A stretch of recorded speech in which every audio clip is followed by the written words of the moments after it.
രണത്തിൽ നിന്നുകൊണ്ട് പഴമയുടെ മുഴക്കമുള്ള ഒരു യുദ്ധരാഗം ഓർത്തുപോകുന്നു. പ്രസിദ്ധമായ രാമായണ കഥയും വയലാറിന്റെ രാവണപുത്രയും ചേർത്ത ഒരു രംഗാഖ്യാനം. ജ്യേഷ്ഠ രാവണ, തന്നിരുവതും നിറച്ച് കണ്ടോളൂ. മൂക്കും മുലയും വച്ച കുരുതിക്കളം പോലെ നിന്റെ മുന്നിൽ രാവണ ഈ എളുജത്തി ശൂർപ്പണഖ. എവിടെ നിന്റെ എഴുത്തി പാറുന്ന ചന്ദ്രഹാസം. ഒന്നുമില്ല രാവണ നിന്റെ കയ്യിൽ, പൊന്നു പെങ്ങളുടെ ചോരയ്ക്ക് മറുപടി പറയാൻ. ശൂർപ്പണഖേ, നിന്റെ ചോരത്തിളപ്പുള്ള ചോദ്യങ്ങൾ ഊരിലും മുഴക്കിലും എന്നെ വേട്ടയാടുന്നു. സാരഥേ, രഥം ഒരുക്കി നിർത്തുക. മഹാരഥനായ മേഘനാഥനെ പുറകിൽ നിർത്തിക്കൊണ്ട് അവന്റെ അച്ഛൻ ഈ രാവണൻ പഴനയിക്കും. അച്ഛൻ രാവണൻ ആരുടെയൊക്കെ അച്ഛനാണ്? ഇന്ദ്രജിത്തിന്റെ, അധികായന്റെ, അക്ഷകുമാരന്റെ? മതിയോ? ഒരു പേര് കൂടി ഉച്ചരിക്കാൻ ബാക്കിയുണ്ടെന്ന് ദേവർഷി നാരദനല്ലേ പറഞ്ഞത്? നാരായണ നാരായണ. ഹേ ഹേ രാവണ പ്രഭോ, അന്തിമ യുദ്ധത്തിന് ഒരുങ്ങിയിറങ്ങും മുമ്പ് ഒരു രഹസ്യം അറിയിച്ചു കൊള്ളട്ടെ.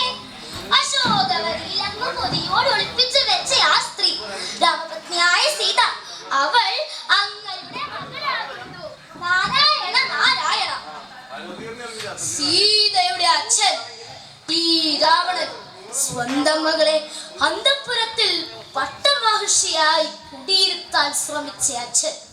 മോളെ സീതേ, നിന്റെ അമ്മയുടെ വേദവതിയുടെ നിസ്സഹായമായ നിലവിളി ഇപ്പോഴും എനിക്ക് കേൾക്കാം.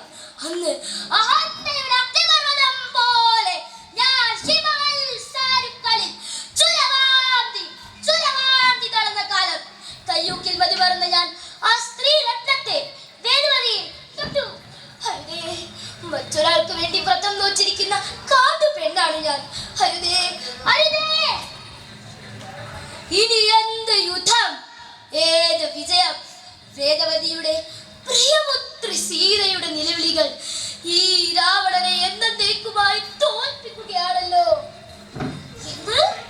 അസുരകുലത്തിന്റെ രക്ഷകൻ രാവണൻ പരാജയത്തെ കുറിച്ച് ആശങ്കപ്പെടാൻ തുടങ്ങിയെന്നോ? രാവണ, നിന്റെ പ്രിയപുത്രൻ മേഘനാഥൻ പടക്കളത്തിൽ മറുകെ തുണയില്ലാതെ നിൽക്കുമ്പോൾ നിനക്ക് പിന്മടങ്ങാനാകുമോ? മേഘനാഥൻ ഒറ്റയ്ക്ക് പടക്കളത്തിൽ, അതും അവന്റെ അച്ഛൻ ഈ രാവണൻ ജീവിച്ചിരിക്കുമ്പോൾ? ഇല്ല, നോ പുറപ്പെടുകയായി. മുഴങ്ങട്ടെ കൊമ്പും കുഴലും ചേർന്നടിക്കും. മറ്റ ഗജങ്ങൾ മുമ്പിൽ, പട്ടുപുറകിൽ രഥങ്ങൾ, യുഗമധ്യത്തിൽ അശ്വാരൂഢൻ, ഏറ്റവും പുറകിൽ കാലൻ. എല്ലാറ്റിനും മുന്നിലായി ധികൃത ശക്രപരാക്രമിയായ ഈ രാവണൻ. ആരാ വഴിമുടക്കി നിൽക്കുന്നത്?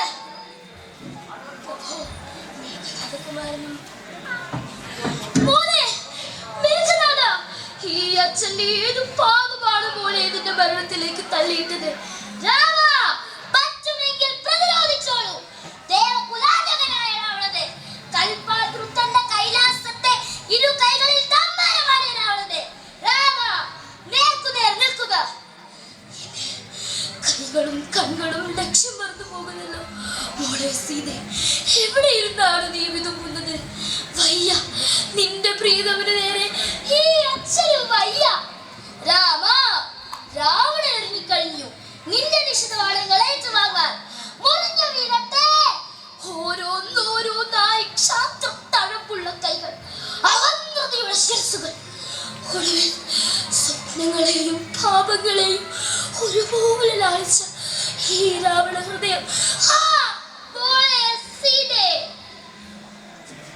മോളെ എന്ന വിളിയിൽ സ്വയം ശുദ്ധനായ അസുരരാജാവിന് വീരജനോചിതമായ മോക്ഷം അനുവദിച്ചിരിക്കുന്നു ഇതിഹാസം. പക്ഷേ ഇയാൾക്കോ, ഇന്നത്തെ ഈ പുരുഷനോ, വെറും